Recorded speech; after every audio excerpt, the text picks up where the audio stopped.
everyone, I'm Lynn, and for today's post, I'm going to do something kind of fun. So someone sent me this question, and I thought that now was a great time to look at it. So the question is, hi Lynn, okay, how about this one, DB Cooper?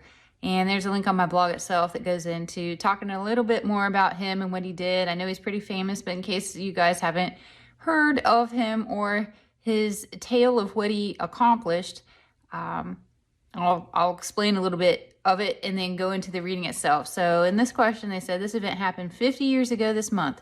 It was the infamous hijacking of a Boeing 727 and the culprit parachuting from the plane mid-flight before disappearing with $200,000 in ransom money.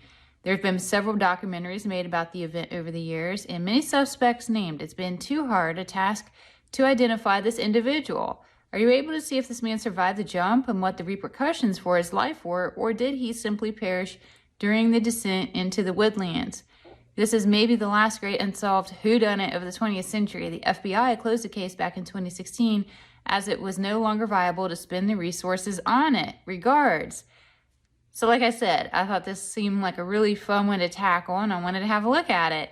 And when I first focused on it, my mind, it went to this event, and I saw it in black and white as if I'm watching some old-time TV movie, some older, like a Western or something like that. I saw this man, my impression is it was DB, and I see him sitting on a plane and constantly watching his watch. Like he kept just looking down constantly. You can see that he's antsy, he's impatient. He looks out the window, then looks down at his watch almost nonstop. He's just constantly moving and looking around. And he knew what he was about to do, and he had this highly planned out, and you could just see that something was going on in his mind. I do see him get up and walk the plane. He was walking all over it, and it was more like this nervous energy, and he couldn't seem to just sit still. He doesn't talk with angst. He actually tries to keep calm and composed, and it feels like he was trying to keep in control and look as if he was confident versus someone who was hoping that he was about to get away with something. And it wasn't long after getting on the plane that I see him get his parachute on. He wore this big jacket over it because he wanted to keep it covered up. It was like he was hiding the fact that he had this on him. I sense he was sneaking it, and he didn't want it openly advertised for whatever reason, just did not want people knowing. And at one point, I see him look down, and then he started to tap his watch, and he was mumbling to himself, and I heard him say something like, "It's go time." And then I saw him go to the side of his plane. He pulled off his jacket. He grabbed this bag of cash. He interlocked it around his forearm. And then he pulled this lever and he jumped out. And I get that he had a really rough landing. It messed up one of his ankles. In mid-jump, he lost the bag of cash. And when it landed, it somewhat scattered. He spent probably like a good hour recapturing this cash as much as he could.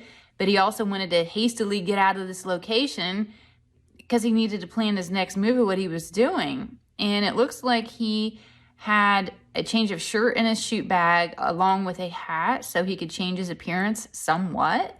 Mind you, he's out in the middle of nothing, so he's trying to change what he did look like in the event that some bulletin went out there to look for him. I see him stuffing the cash within his clothing as he made his way from the landing zone and to the road. And it was like he did not want to have the appearance of carrying this bag of cash, so he was just stuffing it in pockets in his clothing. I think he may even had like long underwear on, and he was just stuffing it all over his person.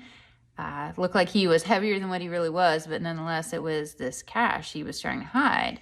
I see that he walked parallel to the road. He was heading south, and he surveyed each passing car, and at one point he saw an older gentleman and waved him down. He felt like that seemed like someone approachable. With an injured ankle, he knew that he wasn't able to walk for a long period of time. He offered the gentleman a few $100 in cash to take him south. DB's goal was to get to the southern border, possibly Mexico. I feel like that's what the thought was going on in his head as he was planning this escape. I then hear the phrase Tijuana and understand that he did indeed make it to Mexico, and that is where he made home for himself. I get that at times he relives these memories and he's still amazed at himself, like he's surprised that he was able to really do this. Like he's impressed and surprised that all of that even was a reality for him. I get at times he feels like it was like a different time ago because it's been so much time since the actual event. He has wanted to tell people his big secret, but he knows that he needs to take it to his grave. And I do see, and this is funny, that he took one of the $100 bills from that pile of cash and he framed it and he hung it up in his home. And I got that when people ask, he just laughs and says it's a really long story. And he's never actually explained the story of where it came from. But that's his little thing. It was like you hear people taking trinkets from a crime or something like that. That's his thing. That's his memento from this event. And he hung it up on his wall. But yeah, he's never really explained to anybody what it is. He just says, you know, it's a joke. It's from really long ago. So I thought that was interesting as well. He looks to be alive and well, with the exception of just old age creeping up on him. Overall, looks like a pretty healthy guy, though. Regardless, he is active and he lives in a small house within a rural setting. I get he's still down in Mexico. And that was really all I had on DB. So I'm sure there's a ton of questions out there, so feel free to leave a question below. Be curious what your thoughts are or how this aligns with anything you've heard. Again, I am Lynn with Psychic Focus at psychicfocus.blogspot.com. Thank you. Bye.